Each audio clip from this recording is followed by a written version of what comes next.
Hello everybody, in today's video I'm going to show you guys how you can cartoon yourself in Procreate for your social media. Let's get it. So go ahead, open up your Procreate, and we're going to add a new artboard by pressing the plus sign in the top right hand corner. And I'm just going to choose 11 by 8.5 for the artboard size. Next we're going to add the image that we're going to illustrate. So go ahead, go to the wrench tool, go to add, and insert a photo. Navigate to your photo. I'm going to use this one. And since this is going to be a profile pic, I'm just going to focus on illustrating the face only. To start, we're going to add a new layer on top of our background layer.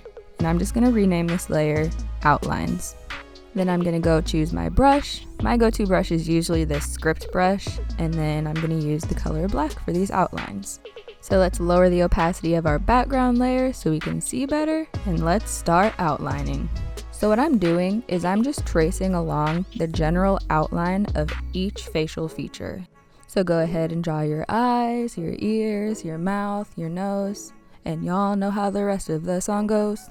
But yeah, just stay true to the shape of each facial feature. For example, you'll notice that my nostrils are not perfect circles, so don't draw them that way. I'm only saying that because when it comes to drawing faces, if you have a single line out of place, it'll throw off the entire drawing. But also, to completely contradict myself, this is supposed to be a cartoon, so you know, just make up things as you go. Alright, so we're done outlining, and this is what it looks like without the background layer. Yeah, it looks kind of like a hot mess right now, but I promise it'll start to look better once we start to add color. Before I add color, I'm going to quickly pull up a reference image, so go to the wrench, canvas, and then just turn on the reference toggle. You'll see a new window pop up. Just press image and then import image and then navigate to your same photo again. This reference photo will really come in handy to, reference, and it'll also be useful to eyedrop different colors. Alright guys, we're gonna build this color from the top to the bottom. So every time I add a new layer, I'm gonna add it above the background layer, for the most part. So I already drew the pupil on the outline layer, so now as you can see, I'm drawing the color iris.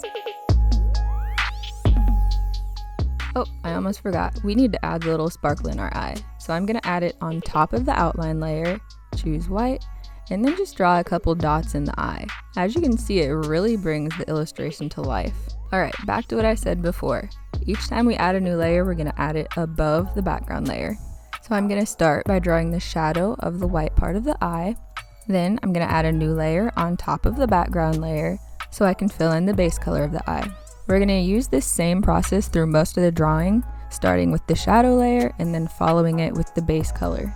I'm going to go into more detail with this coloring technique very shortly. But the reason I really like starting with the shadows is because it allows you to see through to the reference image the entire time without having to turn off different layers, which is really useful. You feel me? Alright, so adding shadows to the skin can be really tricky, so I'm going to break it down for you.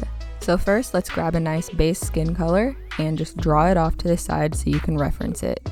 Next, go over to the color panel and choose a color that's a couple notches darker, and this is going to be our shadow color number 1. Then we're going to grab one more shadow color, go over to the color panel and grab a color a couple notches darker, and this is going to be our shadow shade number 2. We're going to choose a couple highlights as well, so just do the same process, but this time we're going to do colors that are a couple notches lighter. There you go, this is our color palette for the skin. So you all know by now that I like to do the shadows first, so let's create a new layer above the background layer. And then we're going to choose our darkest shadow color. So as you can see, there's a few different colors of shadows on my face, but we're just going to focus on the darkest areas. So you'll definitely have shadows under the chin, maybe a little bit on your cheek. You can also draw in some fine lines, and you'll probably have some darker shadows under your nose and your ears as well. Alright, moving on. So add a new layer above your background layer, and we're going to start filling in shadow color number 1. So this is going to be the last shadow color we use, so just go ahead and fill in all the rest of the areas where you see shadows.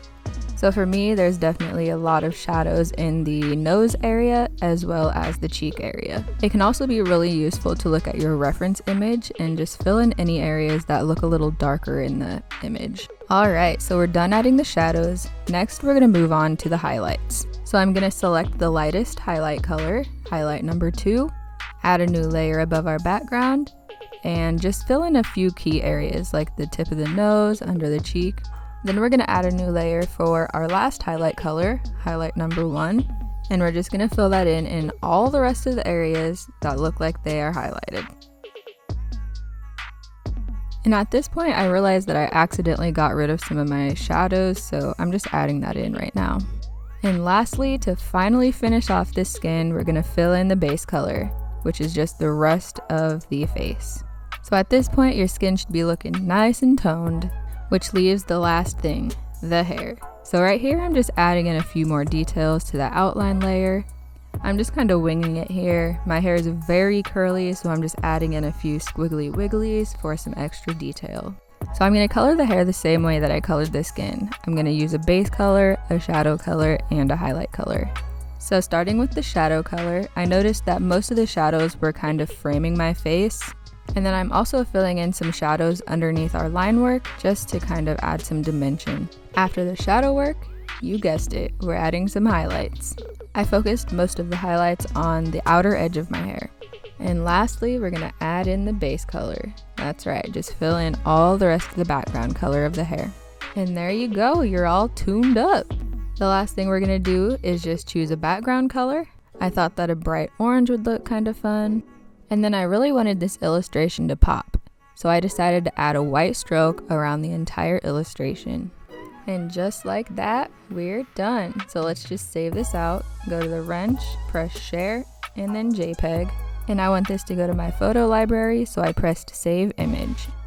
And here it is, guys. Looking good with your cartoon self. So all you have to do now is just upload this to your profile picture and you're done. Thanks for watching. Peace out.